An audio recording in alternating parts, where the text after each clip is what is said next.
ഇന്നിത് എല്ലാവർക്കും തിരക്കുള്ള ദിവസമാണ് കേട്ടോ. തേജുവിന് ക്ലാസ് ഉണ്ട്, വിൻഷാട്ടിന് വർക്ക് ഉണ്ട്, എനിക്കും ക്ലാസ് ഉണ്ട് കേട്ടോ. അതുകൊണ്ട് തന്നെ രാവിലെ തന്നെ ചെറുതായിട്ടെങ്കിലും പണികളൊക്കെ ഒന്ന് ഒതുക്കണം എന്ന് വിചാരിച്ചിട്ടാണ് ഞാൻ എണീറ്റേക്കണത്. മതിലിന്റെ അതേ തേപ്പ് വരെ കഴിഞ്ഞിട്ടുണ്ട്, ബാക്കി പണി ഇത് അടുത്ത ദിവസം തൊട്ട് തുടങ്ങൂട്ടാ.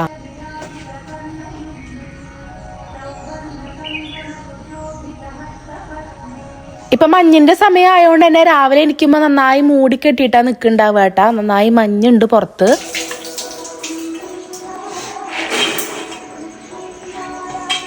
ചായക്ക് രാവിലെ ഉണ്ടല്ലോ ഗ്രീൻ പീസ് കറിയും നൂൽപുട്ടും ആട്ടം ഉണ്ടാക്കണത്. തേജുവിനോട് ഞാൻ ഇന്നലെ പുട്ടുണ്ടാക്കാൻ നടന്ന് വിചാരിച്ചത്, പക്ഷെ തേജു നൂൽപുട്ട് മതി എന്ന് പറഞ്ഞപ്പോൾ ഞാനിത് രാവിലെ അതാക്കി കിട്ടും. അപ്പൊ എന്തിനായാലും ഈ ഗ്രീൻ പീസ് കറി കോമ്പിനേഷൻ ആണല്ലോ, അപ്പൊ അതുകൊണ്ട് കറി അവിടെ ഓൾറെഡി സെറ്റ് ആയിരുന്നു കേട്ടോ. ഇതിന്റെ ഡീറ്റെയിൽഡ് റെസിപ്പി ഒക്കെ ഞാൻ കുറെ വട്ടം നമ്മുടെ യൂട്യൂബ് ചാനലിൽ ഇട്ടിട്ടുള്ളതാണ്. പിന്നെ ഇതേ നൂൽപുട്ടിനുള്ളതാണ് ഞാനിങ്ങനെ ഇതാക്കിക്കൊണ്ടിരിക്കുന്നത്. ഒരു സൈഡിൽ ഞാൻ സെയിം ആവുകൊണ്ട് പത്തിരി ഒന്ന് ഉണ്ടാക്കാൻ നോക്കിയതാണ്. ഈ ഫസ്റ്റത്തെ പത്തിരി ഒന്ന് ചീറ്റിപ്പോയിട്ടാ, അതായത് കുറച്ച് വെപ്രാളം കൂടിയതാണ് ഇതിൽ കൊടുന്നിട്ടപ്പോ പൊട്ടി. പിന്നെ തൊട്ട് ഞാൻ ശ്രദ്ധിച്ചിട്ട് തന്നെ ചെയ്തു കേട്ടോ. അപ്പൊ കറക്റ്റ് ആയിട്ട് വന്നിട്ടുണ്ട്. ഇനി നമുക്ക് ശരിക്കും പത്തിരി ഒന്ന് ഉണ്ടാക്കി നോക്കണം. ഞാൻ ഉണ്ടാക്കിയിട്ടില്ല കേട്ടോ ഇതുവരെ, ഫസ്റ്റ് ടൈം ആണ്. ആര്യൊക്കെ നന്നായിട്ട് ഉണ്ടാക്കും. എനിക്ക് എപ്പോഴും വെള്ളത്തിന്റെ പ്രശ്നം കൂടുതൽ വരാറുണ്ട്. ഇപ്രാവശ്യം എന്തോ തട്ടിപ്പൊട്ടി ശരിയായിട്ടുണ്ടായിരുന്നു. പിന്നെ ഇതേ പരന്ന പാത്രങ്ങളൊക്കെ കഴുകി വെക്കുന്നുണ്ട്. പിന്നെ ഇന്നലത്തെ ചിക്കൻ കറി വെച്ചിട്ടുണ്ടായിരുന്നല്ലോ ഇന്നലെ, അപ്പൊ അത് ഇതേ ഒന്ന് റോസ്റ്റ് ചെയ്ത് എടുക്കാന്ന് വിചാരിച്ചു. ഒന്ന് റോസ്റ്റ് ആവാൻ വേണ്ടി വെച്ചു കേട്ടോ. പിന്നെ നമ്മുടെ തേജുവിന് ഇതേ വിൻഷേട്ടൻ എനിപ്പിച്ച് അവിടെ ഇരുത്തിയിട്ടുണ്ടായിരുന്നു. അതുകൊണ്ട് തന്നെ ഉറക്കമപ്പൊക്കെ ഒന്ന് വിട്ടുണ്ടായിരുന്നു കേട്ടോ കുട്ടിയുടെ. പിന്നെ അവന്റെ ബാത്റൂമിൽ ഇരുത്തലും കുളിപ്പിക്കലൊക്കെ വിൻഷേട്ടൻ ചെയ്തിട്ടുണ്ടായിരുന്നു കേട്ടോ.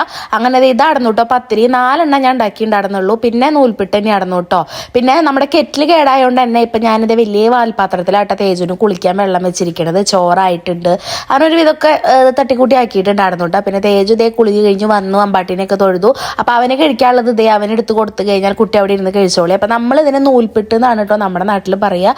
കുറെ പേര് നൂലപ്പം അങ്ങനെയൊക്കെ പറയും തോന്നുന്നു, പക്ഷെ ഞാനൊക്കെ ഇവിടെ നൂൽപ്പിട്ട് എന്നുണ്ട് പറയാ. പിന്നെ വിൻഷായിട്ടുള്ളതുകൊണ്ട് തന്നെ പുറപ്പിടിക്കലും കാര്യങ്ങളൊക്കെ ഇനി ആള് ചെയ്തോളൂ കേട്ടോ. അതുകൊണ്ട് എനിക്ക് അവിടേക്കൊന്നും കൈ വെക്കേണ്ട ആവശ്യമില്ല. അപ്പൊ തേജുവിന്റെ ബുക്കൊക്കെ ഞാൻ ഒന്നുകൂടി ചെക്ക് ചെയ്ത് നോക്കുകയാണെങ്കിൽ അവനൊരു വർക്ക് പറഞ്ഞിട്ടുണ്ടായിരുന്നു. അപ്പൊ അത് ഞാൻ ഇന്നലെ എടുത്ത് വെച്ചിട്ടുണ്ട്, ഒന്നുകൂടി കൺഫേം ആക്കിയതാണ് അതിലില്ലേ എന്നുള്ളത്.